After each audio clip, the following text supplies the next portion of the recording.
យើងខំគ្រួកឡាំមកឈោថាឲ្យបានមុនគេឡូមេងគេមុននឹងទៀតសួស្តីប្រិមិត្តវិលមកជួបគ្នាសាជាថ្មីម្ដងទៀតហើយជាមួយនឹងពិភពរឿងនិទានហើយថ្ងៃនេះដែរយើងនឹងពិពណ៌នារឿងមួយដែលមានចំណងជើងថាខ្មោចលងឪពុកខ្ញុំ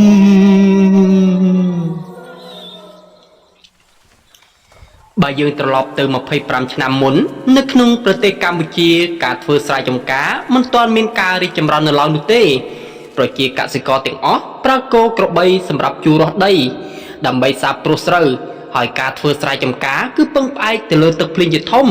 ប្រជាពលរដ្ឋនៅតាមតំបន់តែងតែធ្វើការដកស្ទូងនៅរដូវវស្សា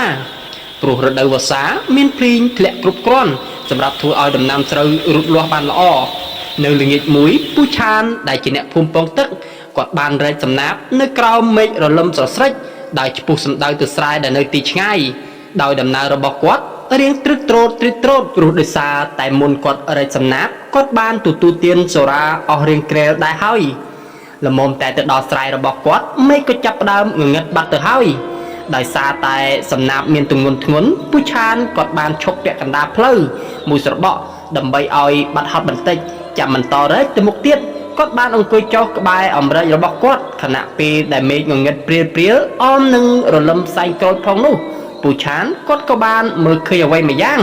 ខ្មៅស្ទង់ដោយភាពចង់ដឹងគាត់ក៏បានដើរទៅជិតដើម្បីឲ្យប្រកាសថាជាអ្វីឲ្យពិតប្រាកដនៅក្នុងចិត្តគាត់បានគិតថាអ្វីដែលគាត់កំពុងឃើញនេះប្រហែលជាអ្នកភូមិជាមួយគ្នាហើយមើលទៅប៉ុន្តែវាមិនពិតនោះទេអ្វីដែលគាត់បានគិតគឺខុសស្រឡះពេលដល់ចិត្តទើបដឹងថាអ្វីដែលគាត់បានឃើញនោះ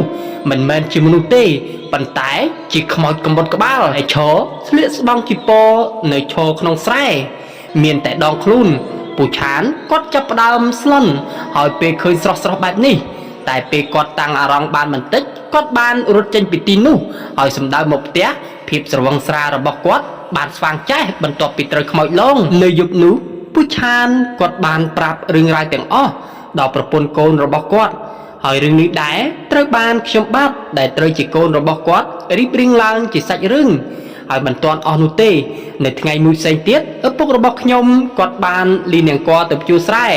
ប៉ុន្តែទម្លាប់របស់គាត់តែងតែក្រោកទៅភ្ជួរស្រែតាំងពីយប់រំលងអាធ្រាត្រ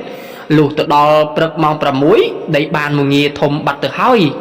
ប៉ុន្តែពេលមួយគាត់បានច្រឡំម៉ោងពូឆានបានគិតថាវាចិត្តភ្លឺ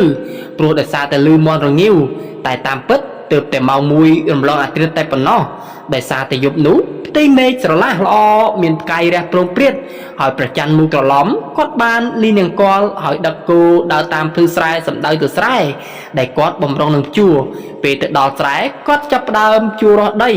ហើយខណៈនោះរំលងស្រែមួយក៏មានគេក្រោកមកជួរមុនគាត់ទៀតព្រោះជាធម្មតាមានតែគាត់ទេដែលក្រោកមុនគេតែពេលគាត់ឃើញដូច្នេះគាត់ក៏បាននិយាយតែម្នាក់ឯងថា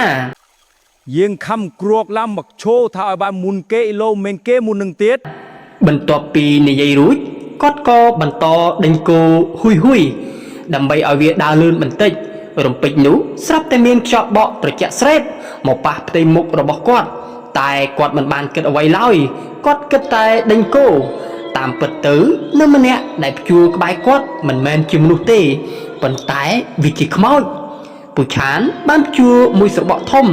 តែមេឃមិនភ្លឺសោះគាត់បានមកអង្គុយនៅលើភ្លឺស្រែហើយចាប់ផ្ដើមមូលថ្នាំជក់មួយដើមគាត់បានស្រែកហៅម្នាក់កំពុងតែព្យួរនោះឲ្យមកជក់ថ្នាំខ្លាំងតែមិនមានការឆ្លើយតបសោះលុះដល់ពូឆានគាត់ព្យួរស្រែដល់ព្រឹកព្រលឹមស្រាប់តែម្នាក់ដែលព្យួរក្បែរគាត់មិនឃើញសោះពេលនោះទើបគាត់ដឹងថាត្រូវខ្មោចលងហើយចាប់ពីពេលនោះមកពេលគាត់ក្រោកទៅព្យួរគាត់តែងតែដាស់ខ្ញុំឲ្យទៅជាមួយគាត់គ្រាន់បានជាគ្នាតែខ្ញុំទើបតែអាយុ10ឆ្នាំតែប៉ុណ្ណោះនៅពេលនោះកំពុងតែពេញដេកហើយមិនចង់ក្រោកទេហើយសាច់រឿងខ្មោចលងឪពុកខ្ញុំក៏ត្រូវបានបញ្ចប់តែត្រឹមនេះតើអ្នកណាខ្លះមានប្រវត្តិដូចខ្ញុំពេលឪពុកដាស់ទៅស្រែមិនចង់ក្រោកហើយសូមជម្រាបលាបងប្អូនទាំងអស់គ្នាបាយបាយ